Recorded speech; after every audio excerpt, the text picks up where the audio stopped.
Sony just announced the PlayStation 5 Pro, and for the most part, gamers seem to be very unhappy with the announcement. This is Z-Rock on Tech, and today we're comparing the PlayStation 5 Pro to a gaming PC. Now, the intro says it all. Today we're taking a look at the PlayStation 5 Pro, and we will be comparing it to a gaming PC. Now, let me be honest with you. I am a PC gamer. This is a PC gaming YouTube channel / PC hardware review channel, and I have made multiple videos talking about why I think PC gaming is better than console gaming. So right up front, you already know where I'm coming from. You already know my mindset and all of that stuff. So I just want to be upfront with you in case you're brand new here. By the way, if you are new here, get subscribed because I would love to have you. Now, with all that being said, this video will be broken down into 3 different sections. The first section will be what is the PlayStation 5 Pro. The second section will be the problems with the PlayStation 5 Pro. And the final section of the video will be the PlayStation 5 Pro versus a gaming PC in terms of overall pros and cons and things of that nature. Now, we're about to get right into it, but if you don't mind, I'm trying to pay for a house, so here's a word from today's video sponsor. This video is sponsored by FlexiSpot and the Urivo Spacewalk 3S. This is a walking treadmill that can be paired with a smartphone application to track workouts. It has inclining capabilities that you can use either manually via the remote that comes with the treadmill, or you can even activate the auto inclining mode where your workout will get progressively harder. The remote control that comes with the treadmill is magnetic, so you can easily store it on the side of the treadmill. The Spacewalk 3S is fairly light and very easy to move around thanks to the bar located at the back of the treadmill. Additionally, I'm very impressed with how quiet the Spacewalk 3S is because when it's turned on, I can barely even hear it. Lastly, the Spacewalk 3S has a crystal clear LED display so you can see all the information at a glance, and it has a maximum speed rated up to 4 miles per hour. And lastly, is coming with extra cushioning to help with knee impact reduction. Now go ahead and find out more information and save some money by taking advantage of my discount code down below in the video description. Now, thank you FlexiSpot for sponsoring today's video. Okay, so what is the PlayStation 5 Pro? The PlayStation 5 Pro is a better version of the PlayStation 5. It is a mid-generation console refresh. This is not a new generation of gaming consoles. It is simply a mid-generation console refresh. This is very similar to what Xbox did with the Xbox One X and what PlayStation did with the PlayStation 4 Pro. Now we just have the PlayStation 5 Pro. Now, Sony is marketing the PlayStation 5 Pro being better in 3 different ways. It is referred to as the big 3. You now have AI upscaling, you now have advanced ray tracing, and you also have a faster GPU. Now, the main marketing pitch here is that you should no longer have to decide between fidelity mode or performance mode on your PlayStation 5 games. You can now have the best of both worlds thanks to the PS5 Pro's new hardware and software technological capabilities. So all the way around, the PlayStation 5 Pro is simply a better PlayStation 5, a more capable PlayStation 5. And to be honest, and I'm taking a shot in the dark here, it's just an educated guess, but more than likely the PlayStation 5 Pro will be the fastest gaming console we have ever seen. Of course, we need to see it in person, we need to test it and all of that stuff and see what the reviewers say. We need to compare it to the Xbox Series X, but I'm thinking more than likely it will be the fastest gaming console on the market once it releases on November the 7th. Now let's talk about the problems with the PlayStation 5 Pro. So as I said, it comes out on November the 7th, but the price is $699 or $700 US MSRP. So unfortunately, if you're located outside the US, you will pay more than that. Now, with that being said, unfortunately, it does not stop there because the PlayStation 5 Pro does not come with the vertical stand. Yes, that is correct. The vertical stand that is in the marketing material for the PlayStation 5 Pro is sold separately. And if you want that stand, it will be another $30 on top of the $700. Guys, you just put it on the fucking you don't need a vertical stand. Get the fuck out of here. I've got it sitting on my desk. It's been there for years. It's fine. vertical stands. You don't need a vertical. Just sit it on the fucking ground. And that's fine. If you want to do that, go for it. You know, I mean, it's not the end of the world. Now, something that is a bigger deal is the PlayStation 5 Pro also does not come with a Blu-ray drive. So if you want one of those, that will cost you another $80 on top of the $700 price tag. And on top of that, you'll see right here that this does not come with the disk drive. So you have to purchase that separately, which is an additional $80 cost for those who want USB connector? to maintain the ability to purchase physical media and use that. God. So for those folks, you're really looking at a price of $780. That's almost $800. Bro, so like you get you want to play one game on this bitch, you're dropping $1,000. Some people will say, I don't care about a Blu-ray drive. I buy all my games digitally. Physical media is dying. And look, I hear you. There are arguments to be made for that, but there are a lot of people out there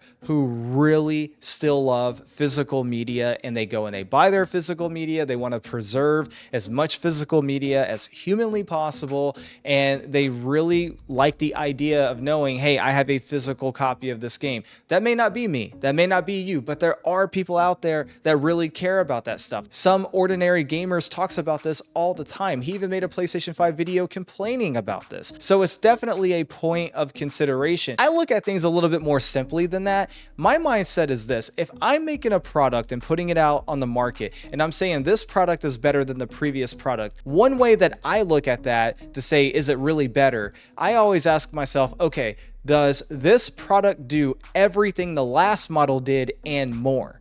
If the answer is yes, it is definitely superior. If the answer is no, now we have some trade-offs going on. And the PlayStation 5 Pro does not do everything the PlayStation 5 did. The PlayStation 5 came with a Blu-ray drive. The PlayStation 5 came with a vertical stand.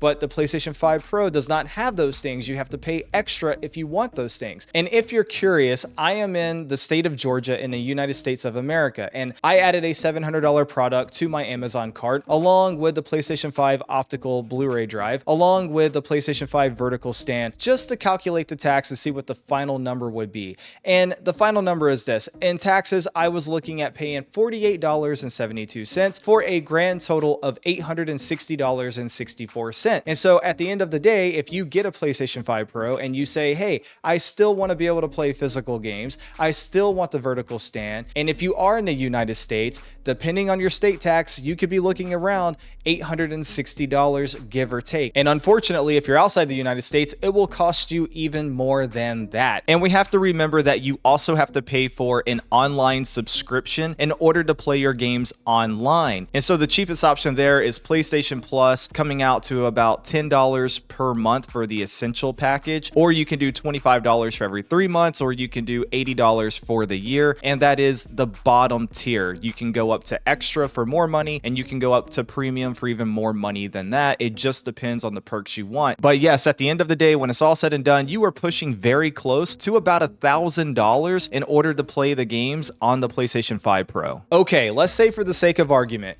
you don't care about physical media. You don't care about the vertical stand. You are totally fine with a $700 price tag just because reasons.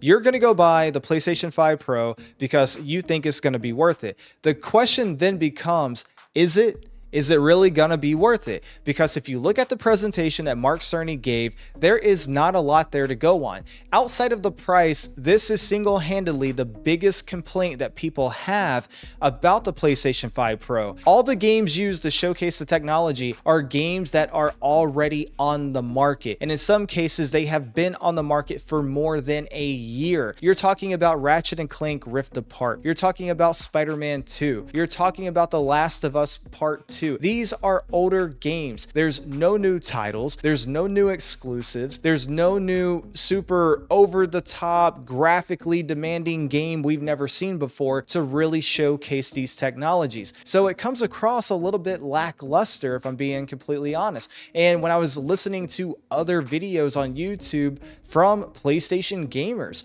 from people who are really invested in the PlayStation ecosystem, even they had to admit, yeah, I'm not really seeing a lot here that makes me want to go and buy this thing. I saw a lot of really awesome benefits and bells and whistles coming to games that I've beaten already. I don't know if I want to play those again, but there was nothing here that really said to me, you have to buy this on day one because of this game. It was just stuff I played already. And I don't know if it's, if I really want to replay all these games all over again and spend $700 to do so. So yeah, I really think Sony dropped the ball here. They didn't really do a good job at demonstrating why you need this AI upscaling, why you need this faster GPU, why you need this advanced ray tracing, because really all they showed was that there is a marginal improvement whenever you zoom in on something. It's on games that you have probably already played if you were interested in playing them. And so that's really the main problem with the PlayStation 5 Pro. You got the pricing, and then you have the fact that what you are getting wasn't really demonstrated in a way that really said, hey, this is amazing and you have to have it.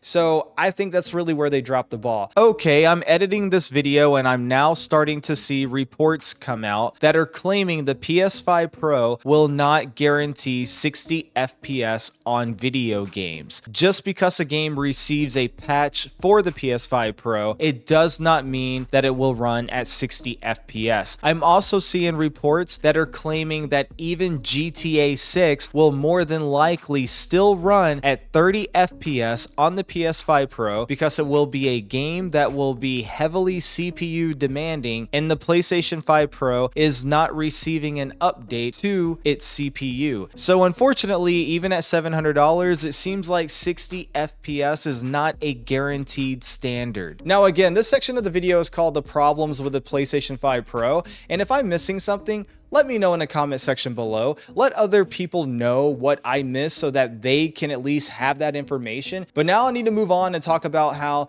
the PlayStation 5 Pro compares to a gaming PC. And I really want to hang out in this section for a little while and get pretty detailed about some of the comparisons. The PlayStation 5 Pro is standing out over the PlayStation 5 for 3 reasons: AI upscaling, a faster GPU, and advanced ray tracing. And we don't really know a lot about any of those things, but let me go ahead and address the advanced ray tracing. So I found an article from CNET.com where Mark Cerny did an interview, and here is a direct quote regarding ray tracing. PS5 Pro uses the new advanced ray tracing feature sets that AMD created as the next step in their roadmap architecture. But if you look around, there are no other AMD GPUs that use it yet. We motivated the development, and I'm very happy we did so. The response from the developers has been extraordinarily great. Okay, so here's what I get out of that quote. If I'm understanding it correctly, basically what he's saying is that he has worked directly with AMD to get a custom GPU for the PS5 Pro and to get early ray tracing features that are not yet on the market in desktop GPUs from AMD Radeon. And that's cool. That's fine. That means that yes, the PlayStation 5 Pro will have noticeably better ray tracing performance than the regular PlayStation 5, and that's phenomenal. But see, now we need to talk about how advanced ray tracing compares to the PC platform. If you're interested in ray tracing, then here's what you need to know. Ray tracing has been available on PC for many years now, way ahead of console. And yes, we had some very rough early implementations of it. I'm not gonna pretend like it was the most beautiful thing on the planet or anything like that, but the technology was there. And because it was there, it was able to foster and grow and get better over time. And now today, you can come over and build a PC and you have access to both AMD and Nvidia. And as we approach the fourth quarter, then both AMD and Nvidia should be releasing new GPUs. And I can almost guarantee you that AMD will implement this new ray tracing technology that's going into the PS5 into their brand new GPUs. In fact, I would even wager that the version you're getting in the PS5 is probably a lesser version of that which will be in the dedicated GPUs. That is an educated guess, but I think it's a fair guess. And even if not, Nvidia is still currently #1 in ray tracing, and you know they're going to continue to improve their ray tracing capabilities with the RTX 50 series GPUs. And I understand that's going to be way more expensive than purchasing a $700 PlayStation 5 Pro. But what I'm trying to say is that if you're truly interested in ray tracing, console is not really the place you should be. You can come to PC and get access to these technologies today, and you can also have your pick of AMD or Nvidia. It's up to you. You're not just stuck with whatever is in that box. And that is one of the big advantages of being a PC gamer, is that you pick the hardware. You decide if you want AMD or Intel. You decide if you want AMD or Nvidia. You pick what kind of RAM you want and what motherboard you want and all those different things. PC building is incredibly fun and awesome. Another important thing to take note of is that on the PlayStation 5 Pro, games will have to be patched in order to take advantage of the ray tracing capabilities and the upscaling capabilities. You will not simply just be able to launch any game you want and have access to those features simply because you have a PS5 Pro. You are at the mercy of the developers behind the games that you want to play and waiting on them to implement these technologies. Whereas on PC, we already have many games that have access to ray tracing and upscaling capabilities. We even have PlayStation games on PC that take advantage of these technologies. Spider-Man Remastered is an excellent example of that. Spider-Man Remastered was an exclusive on PlayStation. It was then ported over to PC, and now on PC, we have access to DLSS and FSR and frame generation and ray tracing, and it has all the features that one could possibly want. And so that is just another thing to consider when comparing a PlayStation 5 Pro to the PC platform. Now let's talk about the AI upscaling. So Sony's version of this AI upscaling will be called PlayStation Spectral Super Resolution, and it will work across the whole game library, but it will require games to be updated via a patch, which will add in details to upscale to 4K. And apparently it will also work on PSVR2 games. Okay, look, when it comes to upscaling, I can make an entire video about this. I'm very passionate about it, and honestly, I meant to already make a video really breaking everything down, but I will try to make this as simple as I possibly can. First of all, upscaling is not magic. All that's happening is that the game is rendering down to a lower resolution like 1080p or 1440p, and then it is calling upon that AI assisted upscaler to render the image back up to 4K using AI, which then creates a fake 4K image. Now, early on, you could really see the issues with this because some of the images were very blurry and it just didn't look that great. But today in 2024, these technologies have come a very long way, and to the naked eye, you really can't tell a difference without overly pixel peeping. Now, to be completely open about this topic, Nvidia has showcased different examples where DLSS can occasionally make an image look better than the native image, meaning once you call upon DLSS, the image it creates actually looks better than the original image it started with. And that's fantastic when it works, but this is not a guarantee in all games. Now, on PC, we do have different versions of these technologies, but the overall concept is exactly the same. You take the native resolution, you drop it down, then you call upon AI to re-render it back up to a higher resolution. And what this allows you to do is to have a much higher frame rate. Your frame rate will absolutely skyrocket. And so this is really what people mean when they start talking about native 4K versus fake 4K. It's that native 4K is truly a 4K image being rendered by your GPU with no upscaling assistance. But fake 4K is whenever you call upon an upscaler to get that image up to 4K. And early on, it was a much bigger issue than it is today, but now it's become so normalized that people just kind of stop complaining about it. But honestly, I think upscaling is a phenomenal technology for consoles, and I definitely think consoles should have this technology, and they should have had this technology for a while now, because with a PC, you can take it home and use it for a few years, and then if you don't get the frame rate you want, you can just switch out some components and upgrade it. With a console, you cannot do that. So upscaling is a great way to get new life and better performance out of your hardware. Now on PC, we have different versions of these upscalers. Intel has XESS, AMD has FSR, and Nvidia has DLSS. Now, Nvidia's solution is proprietary and AMD's solution is open source. And similarly to ray tracing, a lot of people refer to Nvidia as the leader here. They say that DLSS is better than FSR, and I can openly admit that that was true, especially early on with FSR 1 and FSR 2, but FSR has come a long way, and honestly, I would wager, depending on the game and the implementation of it, you might be pressed to really figure out which one is which. But overall, the technologies have come a very long way, and we already have an extensive library of games on PC that are using FSR and DLSS. And so again, it's one of those things where if you're considering a PS5 Pro and you're interested in this upscaling technology, we already have that over here on PC. And that is not something that's going to cost you an arm and a leg to get access to, because again, FSR is open source, and so you can get any GPU and take advantage of FSR. So just food for thought on that. Okay, time for the home stretch. Let's talk about the GPU. So the GPU is the main thing that has changed in the PlayStation 5 Pro. The CPU did not change. The GPU is the main change here. Now, with that being said, what does that mean and how much of an impact is that, and how does that translate to GPUs on a PC? Well, Mark Cerny said that the new GPU in the PlayStation 5 Pro is 45% faster.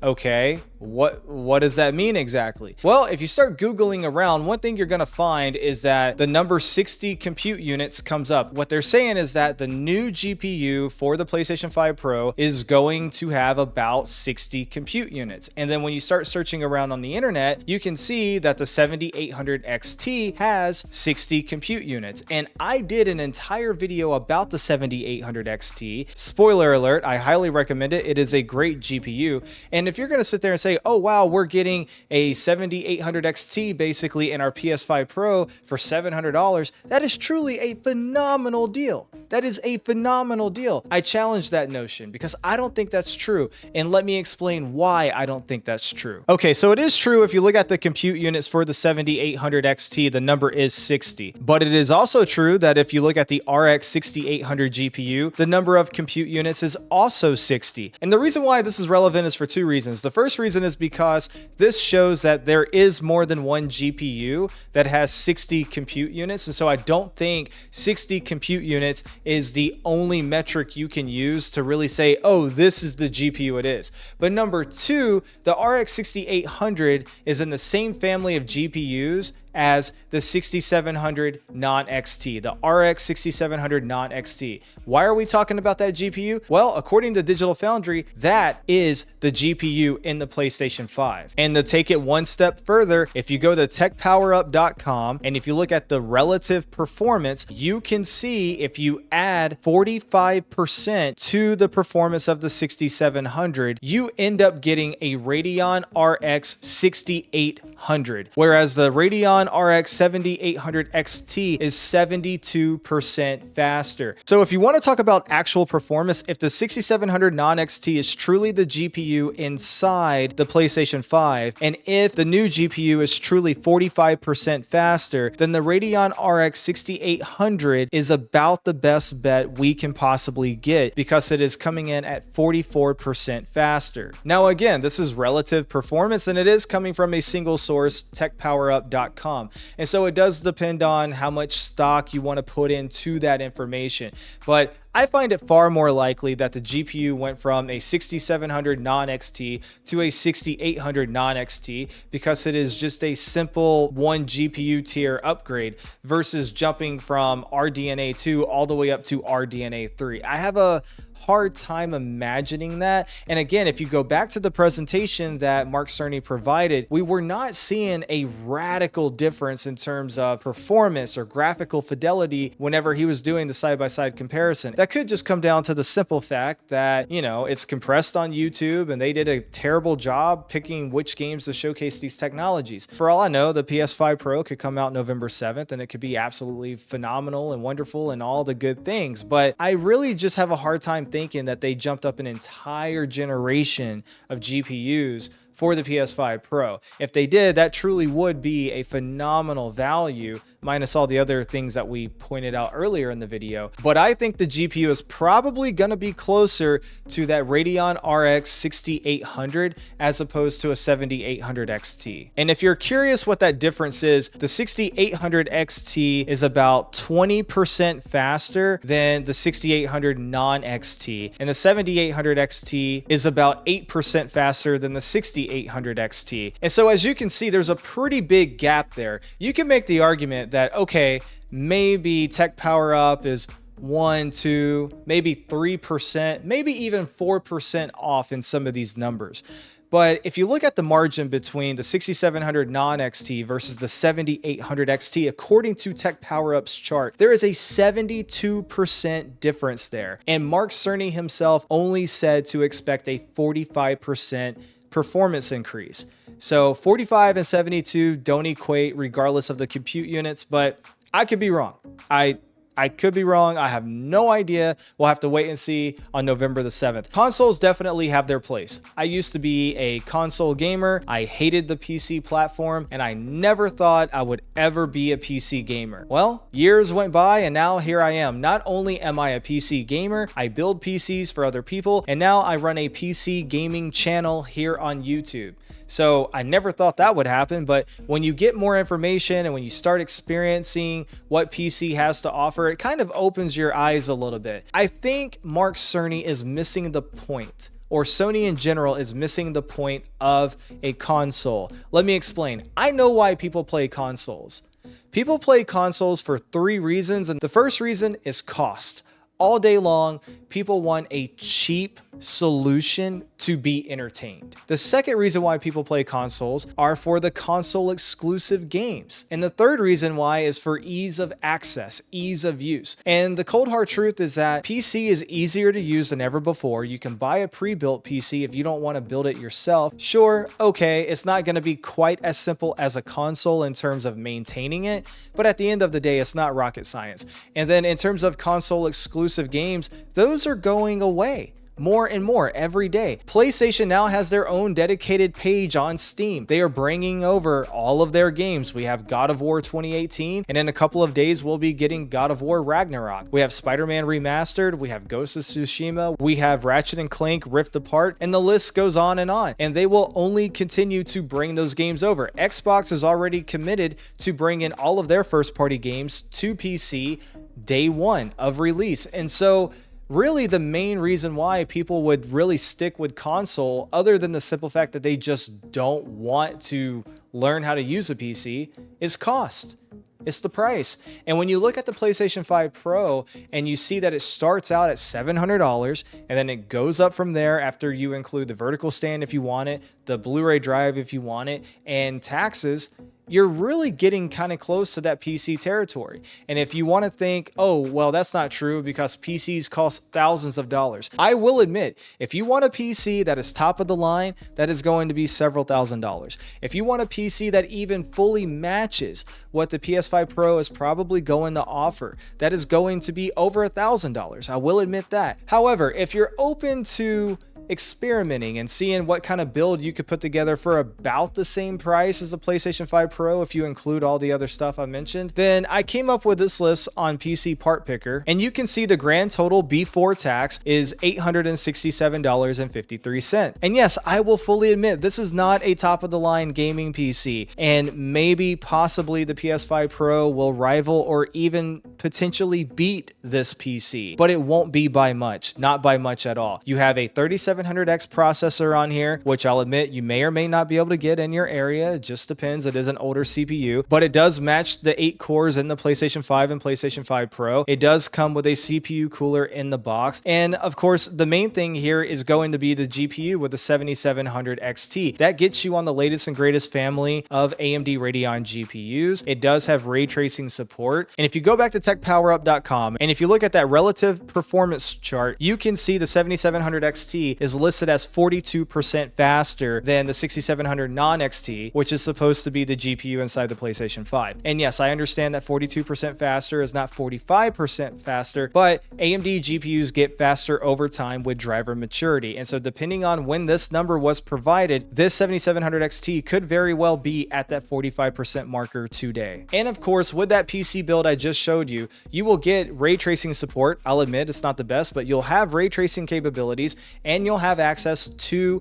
upscaling capabilities with FSR, and you'll even have access to frame generation, which I don't think is currently going to be on the PS5 Pro. So there's a lot of reasons to consider switching the PC, and I just wanted to point that out because anytime a new console gets announced, you always see people online talking about, oh, this is finally going to be a PC killer, and oh, this is going to be faster than a 4090, and you see all these different comments online, and I understand some people are trolling. I get that, but some people, I I think they might actually think this stuff. So I just wanted to set the record straight. But look, my voice is shot. I'm tired. I'm exhausted. It's 2 o'clock in the morning. I got to get some sleep. If you enjoyed this video, please do me a favor. Hit that like button because it goes a long way in helping me out. If you're new, get subscribed. Drop a comment below. Let's talk about this stuff. Thank you so much for hanging out with me. And until next time, E-Rock out.